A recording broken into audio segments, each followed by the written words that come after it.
Bonjour tout le monde, vous avez sûrement déjà entendu ce genre de conseils. En bourse, la patience est la clé. Plus vous gardez vos actions sur le long terme, plus vous diminuez le risque de perdre de l'argent. Cependant, des événements peuvent nous obliger à retirer une ou plusieurs actions de notre portefeuille.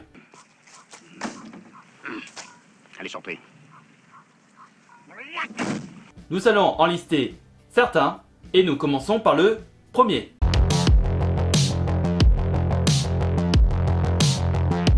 La performance financière d'une entreprise est le reflet direct de sa santé et de sa capacité à croître. Elle englobe des éléments comme le chiffre d'affaires, les marges bénéficiaires et les flux de trésorerie. Quand ces indicateurs commencent à fléchir, cela peut signifier que l'entreprise est en difficulté. Que ce soit à cause de la concurrence, d'une mauvaise gestion ou d'une conjoncture économique défavorable. Une baisse de performance financière n'est pas seulement un chiffre sur un rapport, c'est un avertissement. Cela peut signifier que l'entreprise a du mal à maintenir ses parts du marché, qu'elle voit ses coûts augmenter plus vite que ses revenus ou qu'elle fait face à des problèmes structurels profonds.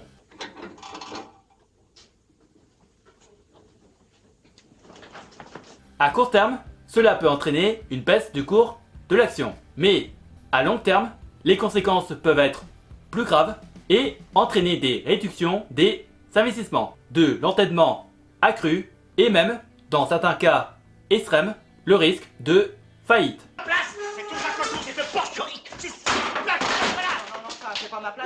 Si une entreprise continue à afficher des performances financières décevantes, les investisseurs perdent confiance, ce qui peut entraîner une chute rapide du cours de l'action. Une entreprise en difficulté financière pourrait réduire ou suspendre le versement des dividendes, ce qui prive les actionnaires d'une source de revenus.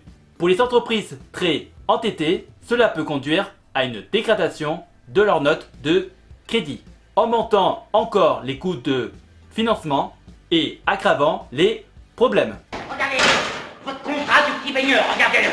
Tiens, tiens. Prenons l'exemple de General Electric. Autrefois un titan industriel, cette entreprise a vu ses performances financières se dégrader au cours des années 2010. Des divisions non rentables, des erreurs stratégiques et une montagne de dettes ont plongé l'entreprise dans une spirale descendante. En 2017, la réduction de moitié du dividende de l'entreprise a choqué les investisseurs, signalant que l'entreprise n'était plus capable de générer suffisamment de liquidité pour maintenir ses promesses. Le cours de l'action a chuté drastiquement, illustrant parfaitement comment une mauvaise performance financière peut entraîner une perte massive pour les actionnaires. Passons à un second événement qui nous obligerait à retirer l'action de notre portefeuille.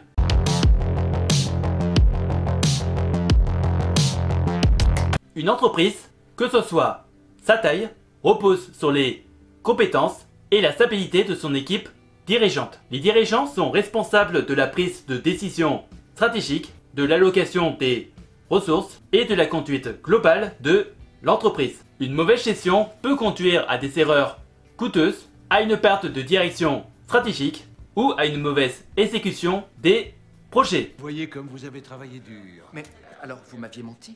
Menti? Non. En fin de compte, ce sont les résultats financiers et la position du marché qui en souffrent. Vous appeliez votre grand frère grand. Les problèmes de gestion peuvent se manifester de plusieurs manières. Par exemple, des changements fréquents au sein de la direction, comme le départ soudain d'un PDG ou d'autres cadres supérieurs qui peuvent indiquer une instabilité interne. De même, des conflits internes, des désaccords sur la stratégie ou une mauvaise communication au sein de l'équipe dirigeante peuvent perturber le fonctionnement de l'entreprise. Un autre signe à surveiller est le manque de transparence de la part de la direction, que ce soit dans les communications aux actionnaires ou dans la présentation des résultats financiers.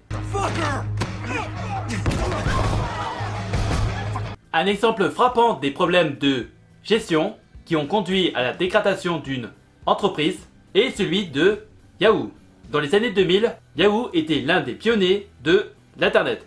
dominant les services en ligne. Cependant, une série de décisions stratégiques mal avisées, des changements fréquents de direction et une incapacité à innover face à la concurrence Google et Facebook ont plongé l'entreprise dans le déclin. Chaque nouveau PDG semblait avoir une stratégie différente, ce qui a malheureusement conduit à une confusion totale dans l'entreprise. Finalement, en 2017, Yahoo a été vendu à Verizon pour une fraction de ce qu'elle aurait pu valoir quelques années plus tôt. Cet exemple montre à quel point comment une mauvaise gestion peut éroder la valeur d'une entreprise autrefois prospère. Et on passe à notre événement qui nous obligerait à vendre une action de notre portefeuille.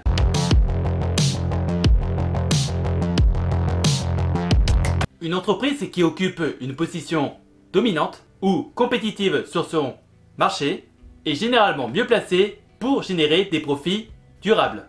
Une position concurrentielle solide signifie que l'entreprise a un avantage sur ses concurrents, que ce soit par le biais de la qualité de ses produits ou de ses coûts de production. Malheureusement, cet avantage peut s'éroder au fil du temps, en raison de la concurrence accrue, des changements technologiques ou de l'évolution des préférences des consommateurs. Plusieurs signes peuvent indiquer que la position concurrentielle d'une entreprise est en train de se dégrader. Par exemple, une perte des parts du marché significative peut nous indiquer que l'entreprise ne parvient plus à séduire ses clients face à ses concurrents. L'apparition de nouveaux concurrents innovants ou plus agiles peut également représenter une menace sérieuse. De même, si une entreprise ne parvient pas à suivre le rythme des innovations technologiques ou à adapter ses produits aux nouvelles tendances, elle risque de se retrouver rapidement dépassée. Lorsque la position concurrentielle d'une entreprise s'aggrave, les conséquences peuvent être graves et rapides. Une perte des parts de marché signifie souvent une baisse de revenus, ce qui peut entraîner une pression sur les marges bénéficiaires et par conséquent une diminution des bénéfices. Une entreprise qui ne parvient pas à rester compétitive peut voir sa rentabilité s'effondrer, ce qui pourrait forcer des réductions de coûts stratégiques ou même la vente d'actifs. Cela se traduit généralement par une baisse du cours de l'action et une augmentation du risque. Un exemple classique de détérioration de la position concurrentielle d'une entreprise est celui de BlackBerry. À la fin des années 2000, BlackBerry dominait le marché des smartphones grâce à son clavier physique unique et son système de messagerie sécurisé. L'arrivée de l'iPhone d'Apple et des smartphones Android avec leurs écrans tactiles et leur écosystème d'applications a rapidement relégué BlackBerry à un rôle secondaire. What does that look like to you, Jarvis? L'entreprise n'a pas su s'adapter aux nouvelles attentes des consommateurs et sa part du marché s'est effondrée. Le cours de l'action a suivi cette descente aux enfers, faisant perdre beaucoup d'argent à ses actionnaires. Cet exemple montre comment une entreprise peut perdre sa position dominante si elle ne parvient pas à évoluer avec son marché. Still taking me to school. Et c'est ainsi que nous n'en ferons pas vers la liberté financière. Si vous avez des questions, n'hésitez pas à me les poser dans les commentaires et j'essaierai de vous donner des réponses claires et précises. Et si par hasard tu cherches des solutions pour faire travailler ton argent ou générer un revenu passif, tu peux regarder dans la description de la vidéo des playlists de vidéos d'avis de plateformes d'investissement que j'utilise pour faire travailler mon argent, que ce soit dans la bourse, les prêts, l'immobilier ou les crypto-monnaies. En attendant la prochaine vidéo, je vous laisse avec deux autres vidéos qui s'affichent actuellement sur l'écran. Prenez soin de vous, faites de bonnes recherches et je vous souhaite un bon investissement. À la prochaine!